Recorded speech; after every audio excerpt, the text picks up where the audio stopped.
നമ്മളെ നമ്മുടെ സ്റ്റാഫിനെ മാനേജ് ചെയ്യുന്നതുമായി ബന്ധപ്പെട്ടുള്ള ക്ലാസ്സുകളാണ് കഴിഞ്ഞ കുറേ ദിവസങ്ങളായിട്ട് നമ്മൾ ചാണക്യയിൽ ഡിസ്കസ് ചെയ്തുകൊണ്ടിരിക്കുന്നത്.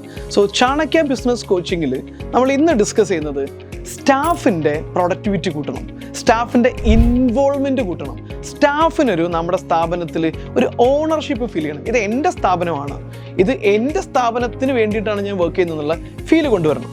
ഈ സ്റ്റാഫ് മാനേജ്മെൻറ്റ് അല്ലെങ്കിൽ ടീം പ്രൊഡക്ടിവിറ്റി എൻഹാൻസ്മെൻറ്റിലെ ഏറ്റവും പ്രധാനപ്പെട്ട ഒരു ഏരിയയാണ് റെക്കഗ്നീഷനും റിവാർഡ്സും.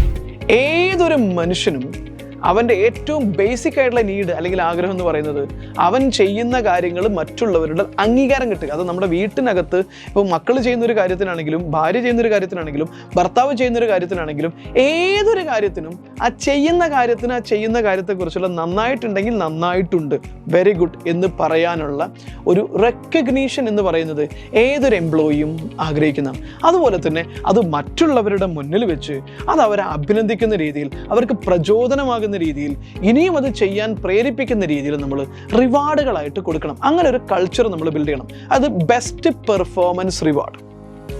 ഒരു വർഷത്തിലോ അല്ലെങ്കിൽ ക്വാർട്ടറിലോ അല്ലെങ്കിൽ നമ്മുടെ ഓർഗനൈസേഷനിലൊക്കെ ഏറ്റവും മികച്ച പെർഫോമൻസിന് നമ്മൾ ആനുവലി അല്ലെങ്കിൽ ഓരോ ഈവൻറ്റിൽ നമ്മൾ സെപ്പറേറ്റ് ആയിട്ട് റിവാർഡ് ചെയ്യേണ്ട. ഓരോ ഫംഗ്ഷനിലും നമ്മൾ എന്ത് ചെയ്യും, നല്ല പെർഫോമൻസിന് നമ്മൾ എന്ത് ചെയ്യും, അഭിനന്ദിക്കാറുണ്ട്. കാരണം എന്താണെന്ന് ചോദിച്ചു കഴിഞ്ഞാൽ ആ റിവാർഡ് അവരെ കൂടുതൽ കമ്മിറ്റഡ് ആകാനും കൂടുതൽ സീരിയസ് ആയിട്ട് നമ്മളെ കൂടെ നിർത്താനും എല്ലാം സഹായിക്കുന്ന ഏറ്റവും പ്രധാനപ്പെട്ടത്. അപ്പോൾ നമ്മൾ ഈ റെക്കഗ്നീഷൻ കൊടുക്കുന്നതിൽ, റിവാർഡ് കൊടുക്കുന്നതിൽ എന്തൊക്കെ കാര്യങ്ങളാണ് പരിഗണിക്കേണ്ടത്?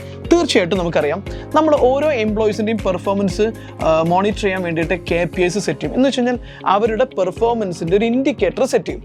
ആ ഇൻഡിക്കേറ്ററിൽ പല ക്രൈറ്റീരിയാസ് ഉണ്ടാവും.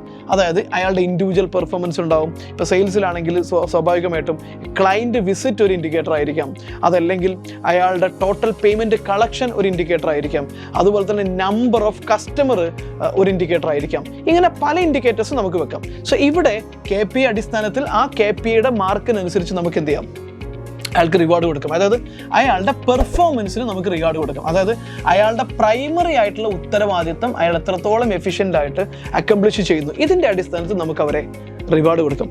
രണ്ടാമതായിട്ടുള്ള കാര്യം എന്ന് വെച്ച് കഴിഞ്ഞാൽ ടീം സ്പിരിറ്റിലാണ്. അതായത് ഓർഗനൈസേഷൻ്റെ ടീം വർക്കിൽ അയാൾ എത്രത്തോളം കോൺട്രിബ്യൂട്ട് ചെയ്യുന്നുണ്ട്. ഇത് ഭയങ്കര ഇമ്പോർട്ടൻ്റ് ആണ്. ചില ആളുകളുണ്ട് നന്നായിട്ട് പെർഫോം ചെയ്യും, ഭയങ്കര ഇൻഡിവിജ്വലായിട്ട് അവർ ഭയങ്കര പെർഫോമൻസ് ആയിരിക്കും. പക്ഷേ ടീമിനിടയിൽ എപ്പോഴും നെഗറ്റിവിറ്റി സ്പ്രെഡ് ചെയ്തുകൊണ്ടിരിക്കും, അങ്ങോട്ടും ഇങ്ങോട്ടും പരസ്പരം കുറ്റം പറഞ്ഞുകൊണ്ടിരിക്കും, അവിടെ പ്രശ്നം ഉണ്ടാക്കിക്കൊണ്ടിരിക്കും, ടീമിനകത്ത് എന്തും ഗ്രൂപ്പീസ് ഉണ്ടാക്കുകയും ഒക്കെ ചെയ്യുന്ന ആളുകൾ. ഇങ്ങനെ വന്നു കഴിഞ്ഞാൽ നമ്മുടെ ഓർഗനൈസേഷൻ്റെ ടോട്ടൽ മൂഡ് തന്നെ പോകും. ലോങ് റണ്ണിൽ ഇയാൾ വലിയൊരു വൈറസ് ആയിട്ട് മാറുകയും ചെയ്യും. സോ നമുക്ക് അയാളുടെ ഇൻഡിവിജ്വൽ പെർഫോമൻസിന് റിവാർഡ് ചെയ്യും. ചിലപ്പോൾ ഇൻഡിവിജ്വൽ പെർഫോമൻസിൽ ആവറേജ് കോൺട്രിബ്യൂട്ടർ ആയിരിക്കും, വളരെ മോശമൊന്നും ആയിരിക്കില്ല, പക്ഷേ ആവറേജ് ആയിരിക്കും. പക്ഷേ ടീമിനെ എല്ലാവരും ഒരുമിച്ച് കൊണ്ടുപോകുന്നതിൽ, എല്ലാവരും നല്ല സൗഹൃദത്തോടെ, എല്ലാവരും ഒരു സ്പിരിറ്റിലേക്ക് കൊണ്ടുവരുന്നതിൽ, ടീം വർക്കിൽ അയാൾ ഭയങ്കര എഫിഷ്യൻ്റ് ആയിരിക്കും. സോ അത് നമുക്ക് റെക്കഗ്നൈസ് ചെയ്യാം. അതിന് നമ്മൾ എന്ത് ചെയ്യണം, ഇവിടെ റെക്കഗ്നൈസ് ചെയ്യുകയും റിവാർഡ് കൊടുക്കുകയും വേണം അയാളുടെ ടീം വർക്ക്. മൂന്നാമത്തതാണ് തീർച്ചയായിട്ടും വളരെ ഇമ്പോർട്ടൻ്റ് ആയിട്ടുള്ളൊരു കാര്യം എന്ന് പറയുന്നത് നമ്മുടെ ഓർഗനൈസേഷൻ്റെ കൾച്ചർ മെയിൻറ്റെയിൻ ചെയ്യാം. അതായത് പെർഫോമൻസിൽ അയാൾ ഓക്കെയാണ്, ആവറേജ് ആണ്, തീർച്ചയായിട്ടും ഇതെല്ലാം വേണം. ടീം വർക്കിൽ അയാൾ ഓക്കെയാണ്. പിന്നെയോ ഓർഗനൈസേഷൻ ഒരു കൾച്ചർ ഉണ്ടാവും, ഒരു വാല്യൂ ഉണ്ടാവും. ഓർഗനൈസേഷൻ്റെ വാല്യൂവും കൾച്ചറും ഏറ്റവും നന്നായിട്ട് മെയിൻറ്റെയിൻ ചെയ്യുന്ന ആരാണ്? ഒരു കസ്റ്റമർ ഹാൻഡിൽ ചെയ്യുന്നതിൽ ഓർഗനൈസേഷൻ്റെ വാല്യൂ ഏറ്റവും നന്നായിട്ട് കീപ്പ് ചെയ്യുന്നത് ആരാണ്? ഇങ്ങനെ നമ്മളുടെ ഓർഗനൈസേഷനിൽ ഒരു എംപ്ലോയിയുടെ പെർഫോമൻസിന് ഏതൊക്കെ രീതിയിൽ എന്തൊക്കെ എലമെൻറ്റുകൾ വെച്ചുകൊണ്ട് നമ്മൾ റിവാർഡ് കൊടുക്കണം, അതിന് നിങ്ങളായിട്ട് തന്നെ എന്ത് ചെയ്യണം, പെർഫോമൻസ്, ടീം സ്പിരിറ്റ്, അതുപോലെ തന്നെ കൾച്ചർ, പിന്നെ അതുപോലെ തന്നെ ചെറിയ ചെറിയ ഏരിയകൾ നമുക്ക് കണ്ടെത്താം.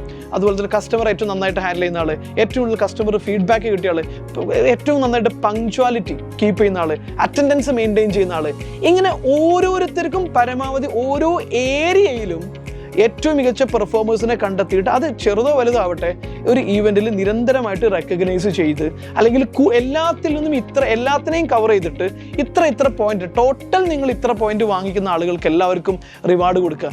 ഇങ്ങനെയൊരു ട്രാഫിക് ലൈറ്റ് സിസ്റ്റമോ അല്ലെങ്കിൽ ഒരു ട്രാഫിക് സിസ്റ്റമോ ഒരു കളർ കോഡ് സിസ്റ്റമോ ഒക്കെ നമ്മുടെ ബിസിനസ്സിനകത്ത് കൊണ്ടുവന്ന്, അതായത് ഗ്രീൻ, യെല്ലോ, ബ്ലൂ എന്ന് പറയുന്ന രീതിയിൽ നന്നായിട്ട് ചെയ്യുന്ന ആൾക്ക് നമ്മൾ ഗ്രീൻ കൊടുക്കുന്നു, ഗ്രീനിലുള്ള ആളുകൾക്ക് ഇത്ര റിവാർഡ് അല്ലെങ്കിൽ ബോണസ് ഇത്ര % ആയിരിക്കും. അതുപോലെ തന്നെ യെല്ലോ ആണ് അവരുടെ പെർഫോമൻസ് വരുന്നതെങ്കിൽ ഇത്രയാണ് അവർക്ക് ഇൻക്രിമെൻറ്റ് കിട്ടുന്നത്, ഇത്രയാണ് പെർഫോമൻസ് വരുന്നത്. ഇനി അതല്ല, അവർ അതിനും അപ്പുറത്തേക്ക് റെഡിലേക്കാണ് പോകുന്നതെങ്കിൽ അവർക്ക് ഇൻക്രിമെൻറ്റ് ഇല്ല, തുടങ്ങിയ രീതിയിലേക്ക് നമ്മൾ കൊണ്ടുവന്നു കഴിഞ്ഞാൽ തീർച്ചയായിട്ടും പെർഫോമേഴ്സ് നന്നായിട്ട് പെർഫോം ചെയ്യുകയും അവർ കൂടുതലായിട്ട് നമ്മുടെ കൂടെ നിൽക്കുകയും ചെയ്യും. ലോ പെർഫോമേഴ്സ് വിട്ടുപോകും, സ്വാഭാവികമാണ്. നമുക്ക് പോകേണ്ടത് അവരാണ്. എല്ലാവരും നമ്മുടെ കൂടെ എല്ലാ കാലവും നിൽക്കേണ്ടവരല്ല. പക്ഷേ ലോ പെർഫോമേഴ്സ് വിട്ടു പൊയ്ക്കോട്ടെ, പക്ഷേ ഹൈ പെർഫോമേഴ്സ് എപ്പോഴും നമ്മുടെ കൂടെ നിൽക്കണം. ഹൈ പെർഫോമേഴ്സ് കൂടെ നിൽക്കണമെങ്കിൽ തീർച്ചയായിട്ടും നമ്മുടെ ഓർഗനൈസേഷനിൽ നമ്മൾ റെഗുലറായിട്ട് പ്രാക്ടീസ് ചെയ്യേണ്ട ഒരു കാര്യമാണ് റെക്കഗ്നീഷൻ ആൻഡ് റിവാർഡ്. ബിസിനസ്സിനെ കുറിച്ച് ആഴത്തിൽ പഠിക്കണമെങ്കിൽ, ഒരു പ്രാക്ടിക്കൽ ആയിട്ടുള്ള ബിസിനസ്സിനെ കുറിച്ച് ഒരു കോച്ചിങ്ങിൻ്റെ സപ്പോർട്ടോട് കൂടി പഠിക്കണമെങ്കിൽ ഞങ്ങൾ സഹായിക്കാം. ഒരു വർഷം നീണ്ടു നിൽക്കുന്ന ചാണക്യ ബിസിനസ് കോച്ചിങ്. ബിസിനസ്സിനെ കുറിച്ച് ആഴത്തിൽ A to Z കാര്യങ്ങൾ പഠിപ്പിക്കുന്നതോടൊപ്പം തന്നെ നിങ്ങളുടെ ബിസിനസ്സിൻ്റെ 10 ഇരട്ടി വളർച്ചയ്ക്ക് വേണ്ടിയുള്ള എല്ലാ പിന്തുണയും ഞങ്ങൾ നൽകുന്നു. ഇതൊരു വർഷം നീണ്ടു നിൽക്കുന്ന കോച്ചിങ് പ്രോഗ്രാമാണ്. നിങ്ങൾ എപ്പോൾ ജോയിൻ ചെയ്ത് കഴിഞ്ഞാലും ഒരു വർഷം നിങ്ങൾക്ക് ഇതിനകത്ത് ബിസിനസ് പഠിക്കാനുള്ള അവസരം ഉണ്ടാകും. സോ ഞങ്ങളുടെ ചാണക്യയുടെ അടുത്ത ബാച്ചിലേക്ക് ഞങ്ങൾ നിങ്ങളെ സ്വാഗതം ചെയ്യുന്നു.